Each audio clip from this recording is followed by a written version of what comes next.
Bismillahirrahmanirrahim.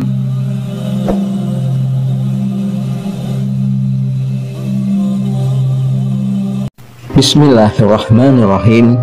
Assalamualaikum warahmatullahi wabarakatuh. Bersyukur kepada Allah dengan mengucapkan Alhamdulillah.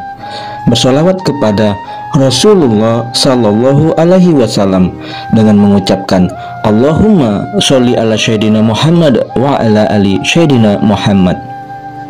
Sahabat channel Cahaya Al-Qud yang mulia dan dicintai Allah, semoga Anda selalu dalam kebaikan, keberkahan, nikmat rezeki dan kesehatan. Amin ya rabbal alamin.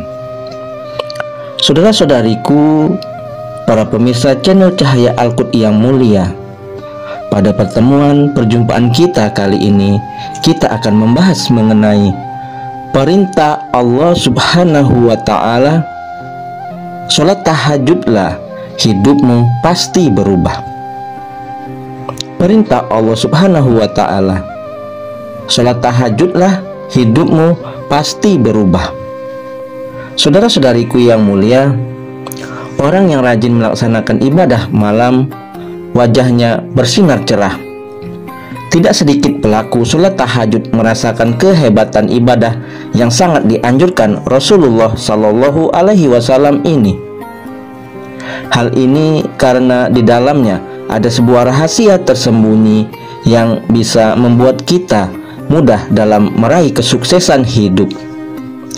Dengan bangun pada sepertiga malam terakhir, semua doa yang terlantun akan dikabulkan oleh Allah Subhanahu wa Ta'ala, dan kedudukan kita dapat diangkat oleh Allah ke tempat yang tinggi dan terpuji.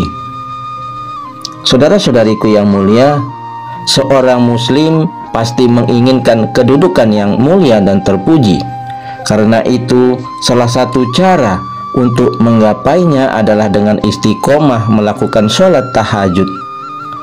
Allah berfirman dalam Al-Quran, wa minal laili fatahajat bihi nafilatalak asa ayab asaka rabbuka maqama mahmudah.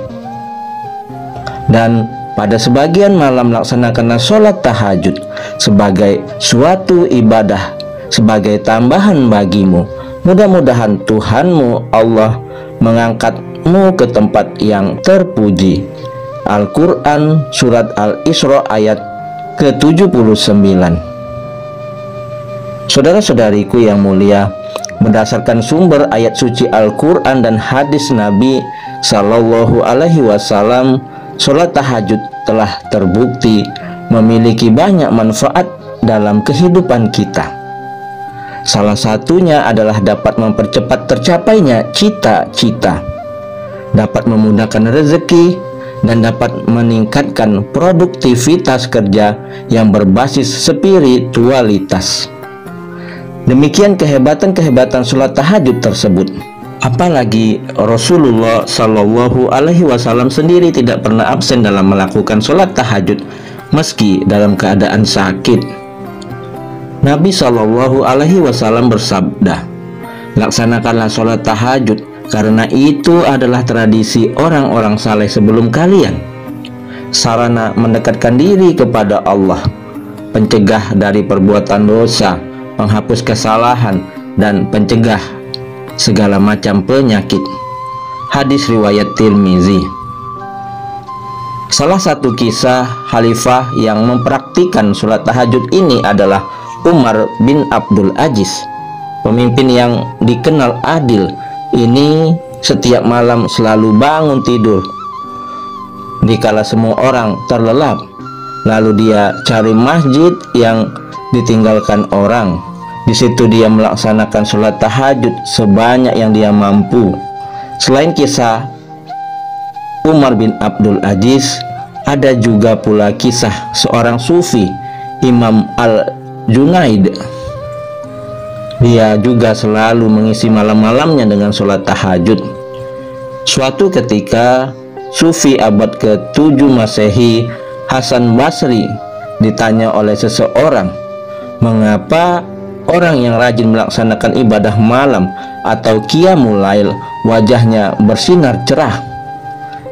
Sufi tersebut menjawab, karena mereka telah meluangkan waktu untuk Allah sehingga mereka mendapatkan cahaya Sang Pencipta. Karena mereka telah meluangkan waktu untuk Allah sehingga mereka mendapatkan cahaya Sang Pencipta. Saudara-saudariku yang mulia, keutamaan ibadah malam. Ibadah pada umumnya memang disyariatkan pada malam hari, khususnya sholat. Hanya ada 2 sholat pada siang hari, yakni sholat zuhur dan asar. Sholat ketika mentari tenggelam lebih banyak dari itu. Ada sholat maghrib, isya, dan subuh. Belum lagi sholat-sholat sunnah seperti witir dan tahajud. Khusus pada bulan Ramadan terdapat sholat tarawih. Semuanya dilaksanakan saat mentari terbenam.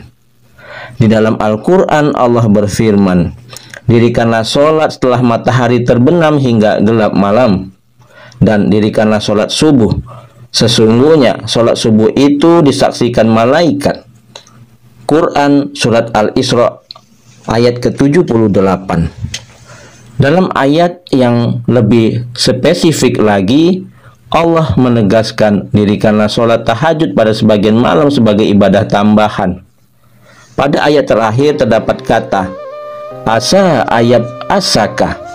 Itu kata-kata yang digunakan Allah untuk melantik Muhammad sebagai nabi. Kata itu bukanlah kata sembarangan. Allah mengatakan witsu liyu tammima makamal ahlak. Menurut dia, Allah menggunakan kata-kata itu untuk menghargai mereka yang bersujud pada malam hari. Pada ayat itu Allah menggunakan kata wa minal laili, yaitu pada sebagian malam, bukan wa minan nahari atau pada sebagian siang. Di ayat lain Allah menyebutkan kata-kata Lailatul Qadar, yaitu pada malam Qadar, bukan Naharul Qadar atau siang Qadar. Malam hari merupakan waktu yang tepat untuk beribadah. Secara harfiah, malam adalah kegelapan setelah tenggelamnya mentari. Secara majazi, malam adalah kerinduan, kehangatan, kepasrahan, kerinduan, dan kekhusyuan.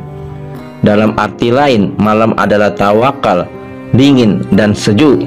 Malam kerap menggambarkan ketenangan, kepasrahan, dan juga kedamaian.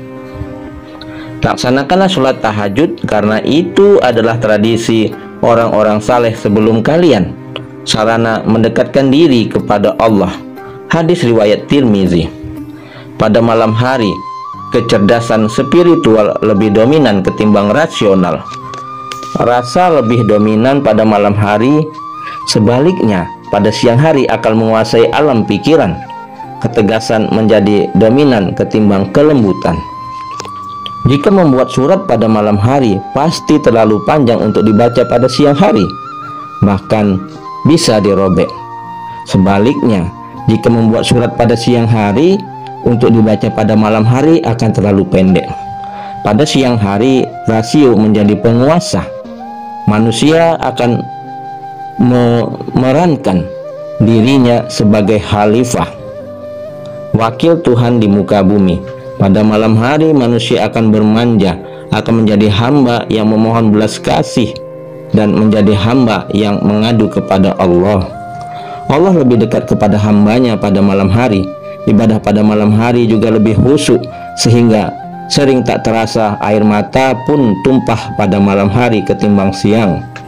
Rasulullah meminta umatnya beribadah pada malam hari karena mengetahui ada gudang rahasia yang tidak boleh disia-siakan. Di antara rahasia itu adalah kitab suci lebih sering turun pada malam hari ketimbang siang. Ibadah pada malam hari lebih mudah diterima Allah. Hubungan spiritual dijelaskan. membuat segala yang berhubungan dengan rasa cepat sampai. Allah tidak akan mengecewakan hambanya. Justru kita yang selama ini banyak mengecewakan Allah. Nah, saudara-saudariku yang dimuliakan, yang dirahmati dan dicintai oleh Allah Subhanahu wa ta'ala, mudah-mudahan kita senantiasa istiqomah dalam melaksanakan sholat tahajud, karena Allah memerintahkan kita, dan pada sebagian malam bertahajudlah kamu sebagai ibadah tambahan bagimu. Mudah-mudahan Tuhanmu mengangkatmu ke tempat yang mulia dan terpuji. Nah, saudara-saudariku yang mulia, tunggu apa lagi? Kalau hidupmu ingin berubah, derajatmu ingin naik menjadi derajat yang tinggi dan terpuji, maka kerjakanlah sholat tahajud yang diperintahkan oleh Allah Subhanahu wa ta'ala, yang terdapat dalam firman Allah Quran surat Al-Isra ayat 7-9. Mudah-mudahan kita bisa istiqomah. Semoga penjelasan ini bermanfaat. Adapun yang benar yang datangnya dari Allah, yang salah adalah kesilafan dari diri saya pribadi. Kepada Allah saya mohon ampun. Subhanakallahumma wa bihamdika asyhadu alla ilaha illa anta astaghfiruka wa atubu ilaihi. Sampai jumpa di video-video berikutnya yang insya Allah selalu membahas hal-hal yang bermanfaat dari dunia sampai akhirat. Wassalamualaikum warahmatullahi wabarakatuh.